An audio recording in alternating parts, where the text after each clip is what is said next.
مخاطبین از رسانه پشت پرده ماجرای فیلم استاندار سابق یادتونه تیم زنه میگه که منم تولی وای گلزار جابجا کرد. درود به مخاطبین عزیز، بنده امین فردین خوشحالم که به همراه تیمم بار دیگه با یک برنامه پشت پرده دیگه با شما هستیم. امیدوارم که هر کجای این کره خاکی که هستید حال دلتون خوب باشه. خوشحالیم که با یک برنامه پشت پرده دیگه از دعاها و راز و نیازها در پشت پرده صنعت پررونق سینمای ایران با شما هستیم. سینمای ایرانی که قطعاً در چند چون اتفاقات و حواشی که در طول 7-8 روز گذشته رخ داده بودید، بیانیه‌ای که بازیگرهای خانم سینمای ایران امضا کردن و گفتن که در سینمای ایران فساد وجود داره و یه سری از مسئولین و قوه قضاییه نسبت به این قضیه واکنششون دادن که انقدر ما گفتیم و رسانه‌ها گفتن که قطعاً این قضیه به گوشتون رسیده. اما موضوعی که جالب هستش اینه که در سینمای ایران علاوه بر این که از آقایون از خانوم ها سوء استفاده میشه، از آقایون هم سوء استفاده میشه.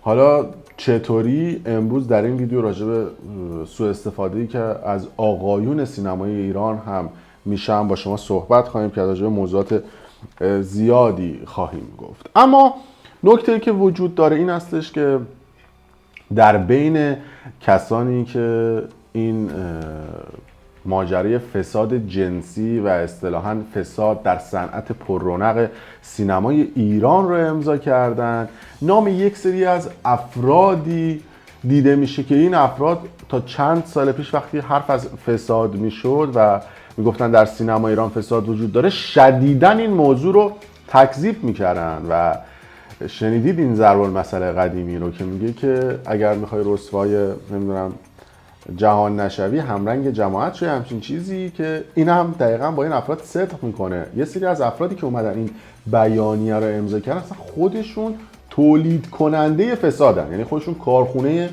تولید فساد رو دارن که راجع به این افراد صحبت میکنن و یه عدهشون کسایی بودن که قبلا فساد رو تکذیب میکردن در سینمای ایران. مثلا در تاریخ 24 مهر ماه سال 1390، یعنی هولوش 11 سال پیش، مرحوم آقای فرج الله سلحشور اومد و یک مصاحبه ای رو کرد و گفتش که فساد رو بالا تا پایین سینمای ایران گرفته و سینما ایران یه چیز شبیه فاحشه خونه است. یعنی منو یاد فاحشه خونه و این چیزا میندازه و افرادی که در سینما ایران هستن همه از یه قماش هستن و گفتش که سینما ایران رو فساد گرفته.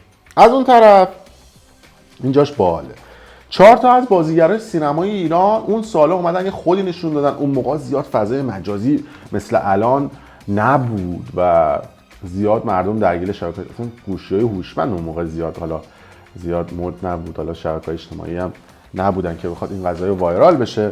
خانم ترانه علی دوستی، پگاه آهنگرانی، نگار جواهریان و هانیه توسلی و باران کوثری امروز مستند اون خیلی پازل باره. یعنی وقتی یه جمله رو میگم ببینید که پشت پرده چه اتفاقی میفته.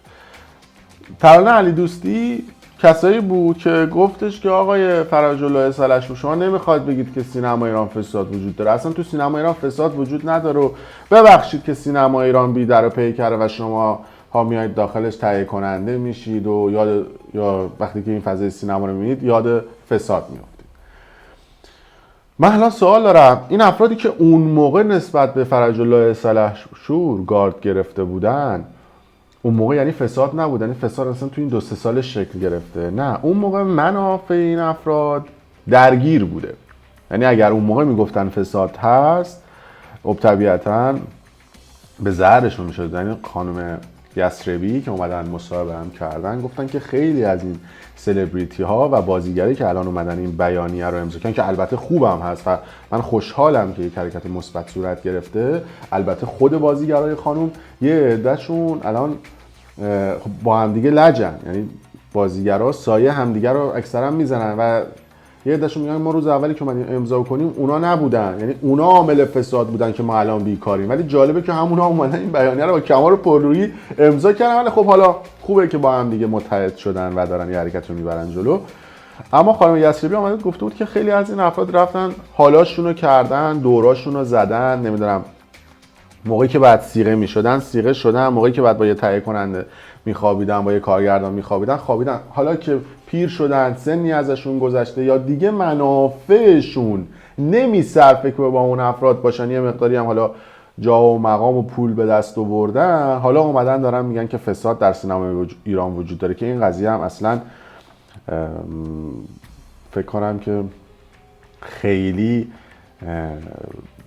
به مزاج این سری از بازیگرها خوش نیامده. از اون طرف اسم خانم باران کوثری رو آوردم. ببینید یه سری از بازیگرهای سینمای ایران هستن که به واسطه پدر و مادرشون تونستن توی سینمای ایران قدرت بگیرن. خانواده کوثری، باران کوثری و خانواده ایشون، خانواده شریفی نیا، نمیدونم دنیا و دورنا مدنی و خیلی از این خانم‌های سینما ایران که در اصطلاح به این افراد میگن خانم کوچولوی سینما ایران، به خاطر اینکه پدرشون یا مادر این افراد توی سینما، خانواده سهیلی هم همینطور، سینا و سهیلی، حالا ما به خانمش بیشتر کار داریم، اینا هم الان تو سینما ایران یه باند تشکیل دادن. یعنی علاوه بر این که پدر و مادراشون یه باند بزرگتر تو سینما ایران دارن، به هر حال این فرزندا رو هم تربیت کردن، اینا هم باند تشکیل دادن.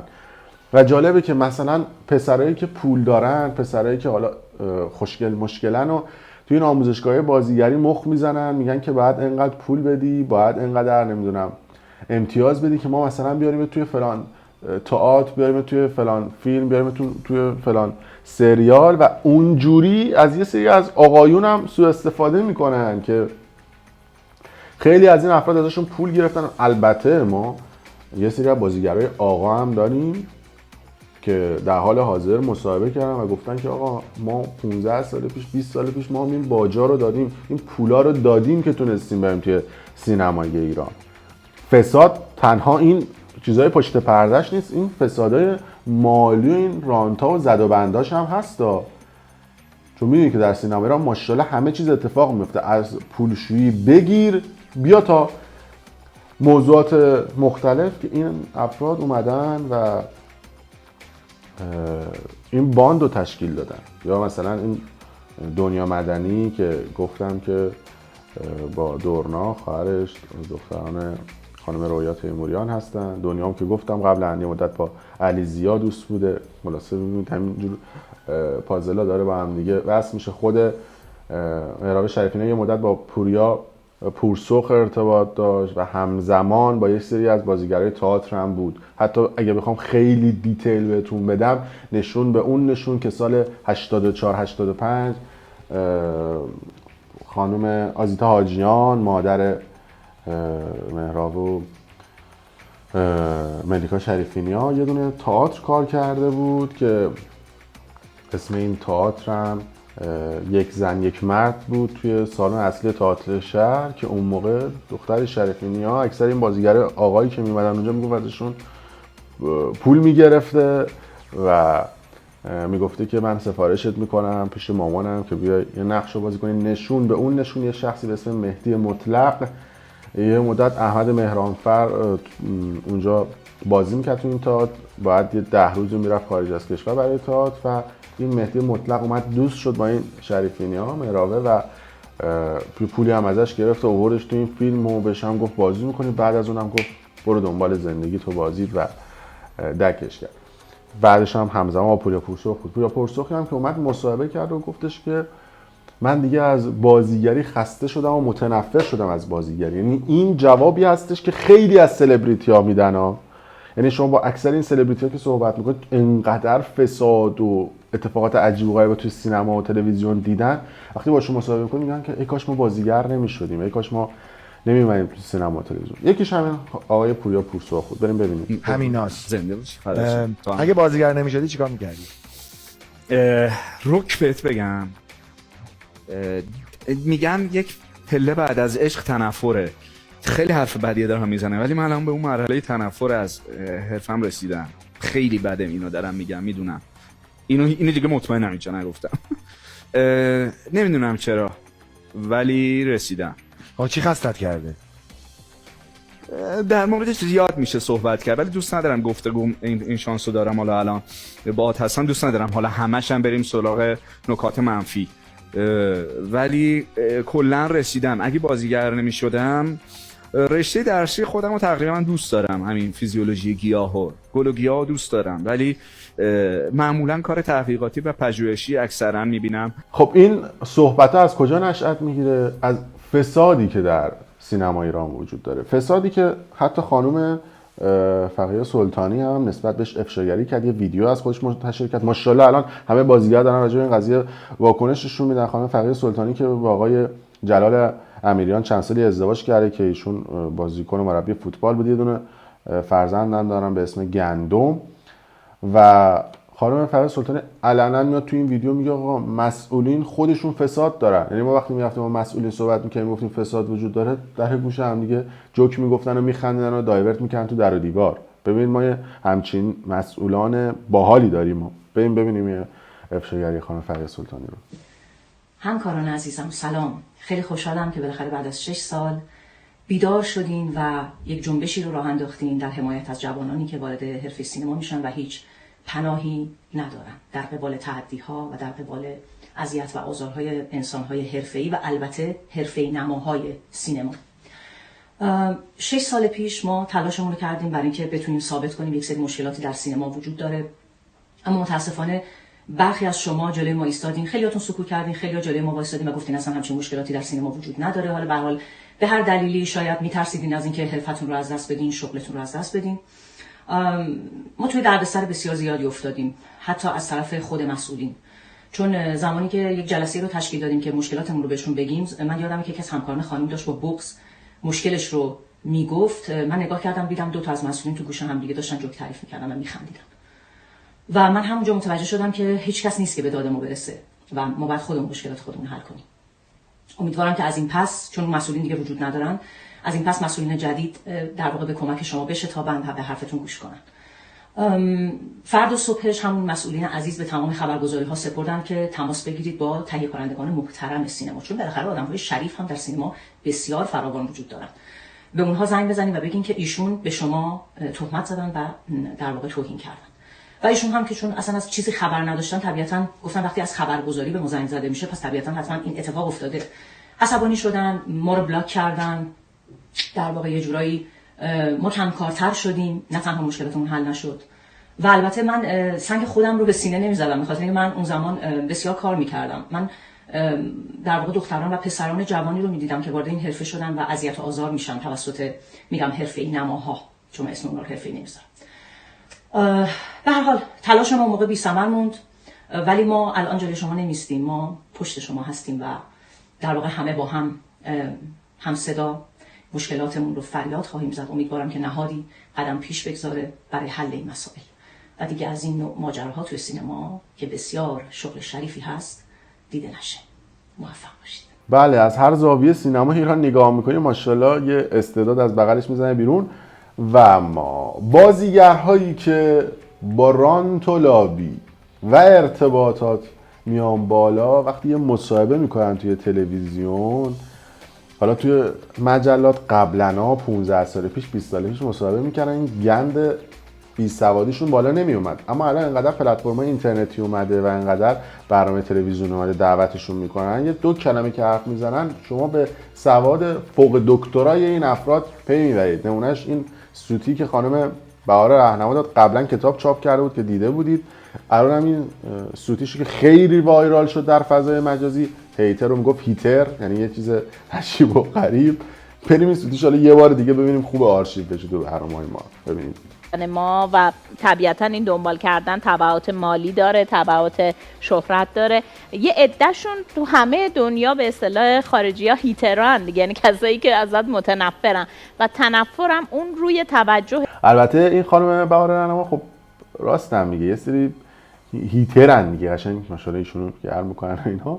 ایشون فوق لیسانس ادبیات نمایشی داره، یعنی واقعا من تاسف میخورم به حال اون دانشگاهی که به ایشون فوق لیسانس داد که یک هیتر رو نمیتونه بگه، میگه هیتر. و البته ایشون قبلا هم سابقه داشته، یکم انگلیسی صحبت کرده بود و توی یکی از ویدیوهاش گفته بود نو روغن انیوی. بله ببینید این ویدیو رو. استفاده نشده. شاید روی بعضی از غذاها یکی دو تا پیس روغن زیتون فقط زده میشه. no روغن anyway. یعنی واقعا درهای زیادی رو ایشون پاره کردن به سوی موفقیت و پیشرفت که خانم بهار راهنمایی که متولد در آذر 52 چند سال پیش ازدواج کرد با امیرخسرو عباسی و کلی رخ کار چاسکلاس اومد که شوهر من پولدار لاکچریا مولتی میلیونره که بعدش هم کاشف عمل اومد که اون برند آرایشی و بهداشتی که امیرخسرو عباسی داشته دو سه تا شریک دیگه هم داشته که اصلا اصل سهام مال اونا بوده و این اصلا اونجا داره متر میکنه، الان هم ورشکسته شده. بعدش هم خیانت کرده بوده به بهار راهنما، یه ماشینی رفته بوده گرفته بوده برای یکی از دوست دختراش، دختر تصادف میکنه، شماره بیمه رو میخواسته، اسمس میده به امیرخسرو، بهاره میبینه میفهمه ای دل غافل، شوهر لابلاش بازار آزادم میزده. یه دونه برنامه هم این چند روز پیش پخش شد به اسم شباهنگی که این برنامه قدیمی بوده، مال 5-6 ماه پیش بوده که با هم دیگه شرکت کرده بودن و الان هم با یک پسری که متولد 1360 یه 7-8 سال از خودش کوچیک‌تره دوست شده و با اون ارتباط گرفته و کلا بازیگرای خانوم حال میکنن که یه پولدار سن پایین پیدا کنن دیگه، مثل آزاده صمدی که با یه پسر 24-5 ساله در حال حاضر ریل زده. این آپدیت 1401 که دارم این اطلاعات رو بهتون میدم، چون ویدیو قبلی که دیدید ممکنه که اطلاعات آپدیت نباشه.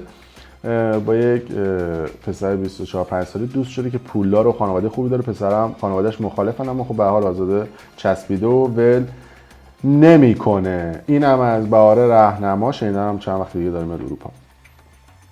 اما یک اتفاق عجیب و غریبی هم تو برنامه عصر جدید رخ داد که قشنگ خیلی شیک و مجلسی اومدن مخاطبان رو به معنای واقعی کلمه فریب دادن. برنامه‌ای که تاریخ 27/12/1400 پخش شد، برنامه عصر جدیدی که به هر حال نزدیک سال نو بود. تو اون تاریخ من یه مقداری حالم خوب نبود، نرسیدم ویدیو رو ضبط کنم، ولی یادداشت کردم. خب الان فرصتی شد که با شما صحبت بکنم.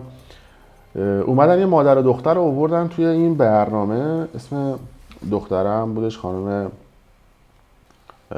تارا صبحی اگر اشتباه نکنم و ایشون اومد مصاحبه کرد، گفتش که آره من کاملا، مادرش البته داشت صحبت میکرد، ایشون نابینا و اصلا روشندل بوده و تاریخ 25 مرداد 16 شهریور رفته که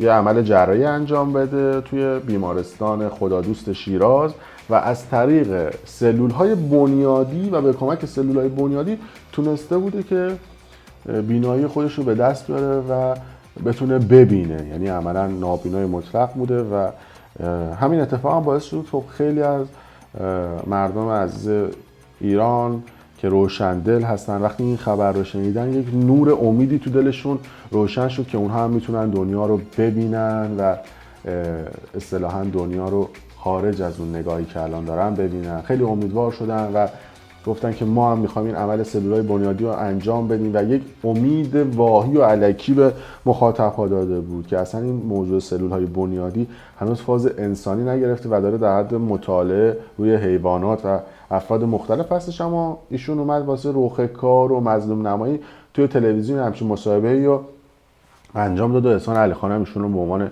مهمان ویژه معرفی کرد. اما با تحقیقاتی که اتفاق افتاد متوجه شدن یه سری از افراد که ایشون کمبینا بوده و نابینای مطلق نبوده. 25 مرداد اولین عملش رو انجام داد، چشم چپش رو انجام داد که بعد از 2 روز رو چشمش رو باز کردن و خدا دومی چی؟ 100% بیناییش رو به دست آورد. دومین چشمش دیگه رو گفتید دیگه لو دادید اصل قصه رو که نه ندادم. این خانم دیگه الان بعد از 21 سال الان بیناییش رو به دست آوردن و دنیا رو میتونن ببینن. یه دست براشون بزنید، خیلی اتفاقه. از اون طرف بیمارستان خدادوست شیراز هم این قضیه رو تکذیب کرد، یک نامه منتشر کرد که گفتش که اصلا ایشون نابینا نبوده، روشندل نبوده و عملی هم که برای ایشون انجام شده بوده تمام پرونده پزشکیش هست، اما به خاطر قوانین اسرار پزشکی و حفظ اسرار بیمار ما نمیتونیم اطلاعاتش رو به مردم بدیم. اما همچین ادعایی صحت نداره و نامه زده بودن به شبکه 3 سیما و انجمن چشم پزشکی ایران و سایر نهادهای مربوطه که آقا این خبری که از طریق این بیمارستان زدید مردم تلفن بیمارستان رو سوزوندن که میخوان بیان اینجا یه همچین عملی انجام بدن و تکذیب کردن. اصلا هم صدا و سیما نسبت به این قضیه واکنش نشون نداد و کلا دایورت کرد توی در و دیوار شبکه 3 و خود احسان علیخانی یه پستی، یه استوری، یه معذرت‌خواهی، یه چیزی هم جای دوری نمیرفت که بعد از اون متوجه شدن که ایشون رفته که عمل انحراف چشم رو تو تاریخ 25 مرداد و 16 شهریور انجام داده و نه عمل اینکه بخواد کلا بیناییش برگرده. به هر حال بازی با احساسات مردم بوده و این گافی بوده که شبکه 3 سیما و احسان علیخانی داده. اما راجع مینا مختاری هم کوتاه بگم که ایشون یه مدت با روزبه نعمت اللهی بوده، خانم مختاری که الان هم با بهرام رادانه. بعد یه مدتی رفت با شاهین آزما، چون پولدار نبود ولش کرد.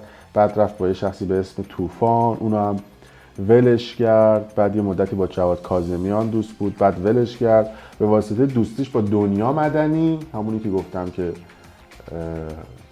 یه باند دارن بچه‌های این بازیگرا، اومد توی سینما، دوست شد با بهرام رادان و دیگه بقیه موضوعاتی که خودتون می‌دونید. بهرام رادان هم چند سال باهاش بود و گفتش که ایشون دیزاینرن و طراحن و نمیدونم طراح لباسن. اینا هم الان هم با هم دیگه ازدواج کردن که امیدوارم که خوشبخت باشن. اینم ماجرای بهرام رادان و سایر افراد بود.